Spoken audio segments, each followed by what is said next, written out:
There's a phrase that lots of the most extreme and radical religious right Republicans will pull out for special occasions when they really want to go off the deep end. And that phrase is the mark of the beast. And Republican Congresswoman Marjorie Taylor Greene is pulling that phrase out as a reference to vaccine passports. Now, a little background first on Mark of the Beast. Mark of the Beast is a symbol in the book of Revelation in the Bible. It has 4 or 5 different interpretations depending on which sect of Christianity you are part of. Let's look at the clip first, and I'll explain the way that Marjorie Taylor Greene is using the phrase mark of the beast here. Okay, let's take a look. They want you to be required to have something called a COVID passport, and this would mandate your ability to be able to travel, your ability to be able to go to events, your ability to be able to buy and sell. And I asked the question earlier today, is this something like Biden's mark of the beast? Because that is really disturbing and not good. Oh, if you're going to come into the football game or the baseball game or the concert, you need your vaccine passport because we're trying to do a good job to keep everyone safe. This is what the Biden administration is trying to talk to these private companies into doing. Well, let's analyze that.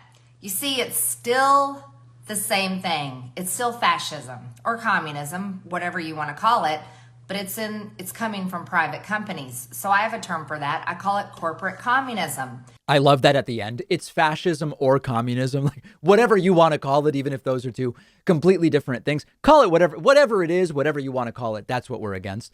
Now, the relevant definition here for mark of the beast is from some fundamentalist Christian groups who interpret the mark of the beast as a requirement for commerce, to mean that the mark might be an object with the function of like a credit card or an ID, an RFID microchip implant. Like a decade ago on the show, I interviewed some fundamental right-wing Christian who said that RFID chipping that's starting to appear in different consumer products is the mark of the beast. That's the sort of umbrella, the universe of interpretation of mark of the beast that she's using. Some of these groups believe that the implantation of chips may be the imprinting of the mark of the beast, and this would be a prophesied requirement for trade as a precursor to God's wrath. So yeah, anyway, in this case, the vaccine passport is that mark of the beast, that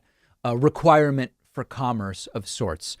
I don't want to dig too far into the other religious interpretations of mark of the beast because each of them applies only to like a small percentage of Christians, and Christians are just a portion of Americans, and Americans are just a portion of all world citizens who believe this mark of the beast stuff. I want to focus on the silliness of focusing in on the vaccine passport as some evil thing when it comes to COVID vaccines. And there's a lot of people who have been tweeting about this, and they seem ignorant to the fact that they even participate in it. I'll give you examples. Donald Trump Jr. has been tweeting similarly about vaccine passports, not religiously based. He tweeted, for example, quote, "Don't let them turn America into China. Vaccine passports are a serious threat to American civil liberties." Another example from Don Jr., who tweeted, "Vaccine passports, communist China would be proud of the Democrats' recent push." His kids and most kids go to schools that require vaccines. It's just not been the COVID vaccine for now, although we are already seeing colleges who are saying you need a COVID vaccine to come back to campus. Those same colleges have had other vaccine requirements for a long time. When I went to summer camp, I needed proof of certain vaccinations. When I went to college, I needed to go and get a physical, and I needed to get certain vaccines and have proof that I had those vaccines. This is not new.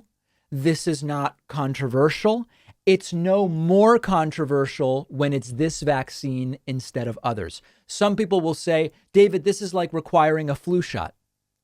It's really not, in the sense that the COVID death rate unvaccinated is way higher than the flu death rate unvaccinated. So to make it, I don't know why we would be talking about that. Vaccines are required already to do all sorts of different things, including going, presumably, to the schools that Don Jr.'s kids go to. Maybe he doesn't know. Maybe he's not involved in their schooling. I have no idea. But the idea that this is somehow different because COVID is newer is very, very silly. They won't stop with this stuff. They're focused in on cancel culture. They're focused in on debt and deficit because Biden wants to do infrastructure and all these different things.